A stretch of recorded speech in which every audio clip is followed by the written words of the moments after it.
Hello दोस्तों, good morning. सभी लोग बढ़िया होंगे। आज हम देखेंगे उत्तराखंड हाई कोर्ट कनिष्ठ सहायक सिलेबस के अकॉर्डिंग करंट अफेयर के कुछ महत्वपूर्ण प्रश्न। तो चलिए शुरू करते हैं। प्रश्न संख्या 1। जुलाई 2026 में 15 वर्ष से कम उम्र के बच्चों के लिए सोशल मीडिया के उपयोग पर प्रतिबंध लगाने वाला पहला यूरोपीय संघ का देश कौन सा है? Option A Germany, option B France, option C Italy, option D Spain. तो हमारा राइट आंसर होगा ऑप्शन बी, फ्रांस बना है, जिसने 15 वर्ष से कम उम्र के बच्चों के लिए सोशल मीडिया को बैन कर दिया है। ठीक है। अब नेक्स्ट क्वेश्चन देखेंगे। हाल ही में किस राज्य की विधानसभा ने ध्वनि मत से समान नागरिक संहिता यूसीसी विधेयक 2026 पारित किया है? Option A Uttarakhand, option B Gujarat, option C Madhya Pradesh, option D Assam. तो हमारा राइट आंसर होगा ऑप्शन सी, मध्य प्रदेश ने ध्वनि मत से समान नागरिक संहिता पारित किया है। इससे पहले किया था, सबसे पहले उत्तराखंड ने, फिर उसके बाद गुजरात ने, फिर उसके बाद असम ने, अब एमपी। ठीक है। नेक्स्ट क्वेश्चन देखेंगे। हाल ही में एशियाई सीनियर फेंसिंग तलवारबाजी चैंपियनशिप 2026 का आयोजन भारत में पहली बार कहाँ किया गया? Option A Mumbai, option B New Delhi, option C Bengaluru, option D Chennai. तो हमारा राइट आंसर होगा ऑप्शन बी, नई दिल्ली में ये फेंसिंग तलवारबाजी चैंपियनशिप 2026 का आयोजन किया गया था। ठीक है। नेक्स्ट क्वेश्चन देखेंगे। उत्तराखंड की पहली और महत्वाकांक्षी नदी जोड़ो परियोजना के संदर्भ में निम्नलिखित कथनों पर विचार कीजिए। कथन एक है, इसके तहत ग्लेशियर आधारित पिंडर नदी के अतिरिक्त पानी को कोसी नदी में मोड़ा जाएगा। कथन 2 है, इस परियोजना का मुख्य उद्देश्य कुमाऊं क्षेत्र में घटते जल स्तर की समस्या को दूर करना है। उपरोक्त में से कौन सा कथन सत्य है? ऑप्शन ए केवल एक, ऑप्शन बी केवल दो, ऑप्शन सी एक और दो दोनों, डी ना तो एक ना ही दो। हमारा राइट आंसर होगा ऑप्शन सी, एक और दो दोनों कथन सत्य हैं। ये नदी जोड़ो परियोजना के तहत पिंडर और कोसी नदी को जोड़ा जा रहा है आपस में। पिंडर का अतिरिक्त पानी जो कोसी नदी में मोड़ दिया जाएगा और इसका मुख्य उद्देश्य है कि कुमाऊं क्षेत्र में घटते जल स्तर की समस्या को दूर करना है। ठीक है, दोनों सही हैं। तो हमारा एक और दो दोनों कथन सत्य होंगे। नेक्स्ट क्वेश्चन देखेंगे। प्रश्न संख्या 5। कॉमनवेल्थ गेम्स 2030 की मेजबानी कौन सा देश करेगा? Option A Bharat, option B Singapore, option C Japan, option D चीन। तो हमारा राइट आंसर होगा ऑप्शन ए, कॉमनवेल्थ गेम्स 2030 की बात हो रही है यहाँ पे, तो भारत मेजबानी करेगा, भारत का अहमदाबाद शहर। ठीक है, गुजरात का अहमदाबाद में कॉमनवेल्थ गेम्स होंगे 2030। और फिलहाल 2026 वाले कहाँ चल रहे हैं? ये स्कॉटलैंड के ग्लासगो में चल रहे हैं। ठीक है, कहाँ? ग्लासगो स्कॉटलैंड के ग्लासगो में चल रहे हैं। भारत की काफ़ी अच्छी पोजीशन, इसमें चौथी पोजीशन है अभी फिलहाल। कल तो समाप्त हो गए हैं कॉमनवेल्थ गेम, 2 अगस्त तक थे, 24 जुलाई से 2 अगस्त तक।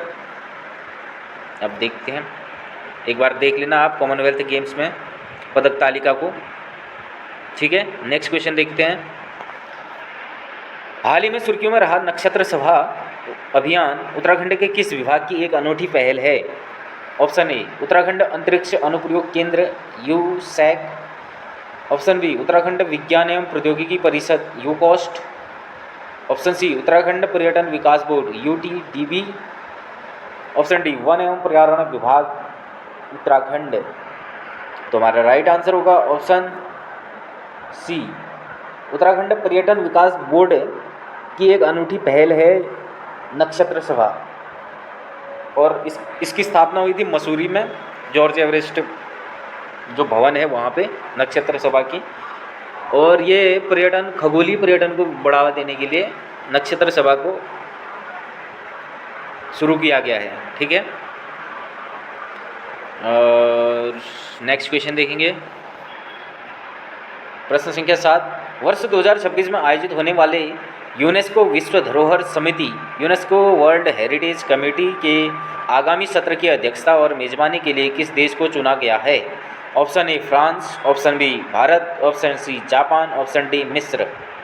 तो हमारा राइट आंसर होगा ऑप्शन बी भारत को यूनेस्को विश्व धरोहर समिति की के आगामी सत्र की अध्यक्षता और मेजबानी के लिए चुना गया है भारत को वर्ष 2026 के लिए। ठीक है, नेक्स्ट क्वेश्चन देखेंगे। हाल ही में भारतीय सेना और किस देश की सेना के बीच संयुक्त सैन्य अभ्यास अल नजाह का आयोजन किया गया?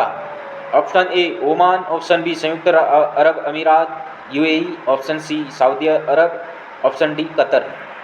तो हमारा राइट आंसर होगा ऑप्शन ए, ओमान के साथ अल नजाह सैन्य अभ्यास किया गया। भारतीय सेना और ओमान की सेना के बीच संयुक्त सैन्य अभ्यास है अल नजाह, ओमान। प्रश्न संख्या 9, किस वित्तीय संस्थान ने भारत के राष्ट्रीय शहरी डिजिटल मिशन NUDM को बढ़ावा देने के लिए 100 मिलियन US डॉलर के ऋण को मंजूरी दी है? 100 मिलियन US डॉलर के ऋण को मंजूरी दी है किस संस्था ने? ऑप्शन ए विश्व बैंक, ऑप्शन बी एशियाई विकास bank, option C new development bank, option D अंतर्राष्ट्रीय मुद्रा कोष। तो हमारा राइट आंसर होगा ऑप्शन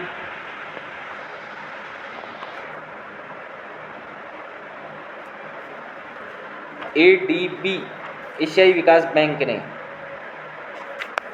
किसने? ADB, ऑप्शन बी वाला बिल्कुल राइट है कि इसने 100 मिलियन US डॉलर का ऋण दिया है भारत के शहरी डिजिटल मिशन को।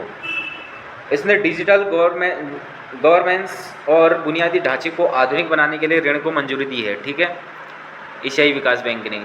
और एशियाई विकास बैंक का मुख्यालय कहाँ है? मनीला, फिलीपींस में है। इसकी स्थापना कब हुई थी? 1966 में। ठीक है, विश्व बैंक 1944 में विश्व बैंक की स्थापना हुई थी। और न्यू डेवलपमेंट बैंक 2014, इसका मुख्यालय है शंघाई, चीन में। ब्रिक्स का बैंक है ये, न्यू डेवलपमेंट बैंक है। IMF ये भी 1944, IMF भी 1944 का है। और विश्व बैंक 1944 का है। इसका मुख्यालय है वाशिंगटन DC में, विश्व बैंक का। एशियाई विकास बैंक का हो गया तुम्हारा मनीला, फिलीपींस में। 1966 में इसकी स्थापना। न्यू डेवलपमेंट बैंक के 2014 में स्थापना, 2015 से काम करना चालू। और इसका मुख्यालय है शंघाई, चीन में।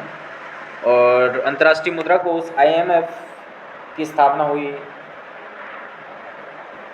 1944 में स्थापना हुई और 1945 से इसने काम करना शुरू किया। 1945 27 दिसंबर 1945 से काम करना शुरू किया। 191 देश इसमें हैं फिलहाल। IMF में 191 देश हैं। नेक्स्ट क्वेश्चन देखेंगे। संयुक्त राष्ट्र विकास कार्यक्रम UNDP द्वारा जारी मानव विकास सूचकांक ह्यूमन डेवलपमेंट इंडेक्स SDI की हालिया रिपोर्ट में भारत को कौन सा स्थान मिला है? ऑप्शन ए 115वां, ऑप्शन बी 124वां, ऑप्शन सी 130वां, ऑप्शन डी 142वां। तो हमारा राइट आंसर होगा ऑप्शन सी, 130वां स्थान मिला है भारत को। ठीक है, इसमें जीवन प्रत्याशा, शिक्षा और स्वास्थ्य ये 3 आधार होते हैं, तब जाके SDI बनती है, रिपोर्ट बनती है इसकी। ठीक है, और भारत इसमें 130वां स्थान पे है 193 देशों में से। कितने देशों में से? 193 देशों में से भारत का स्थान 130वां है।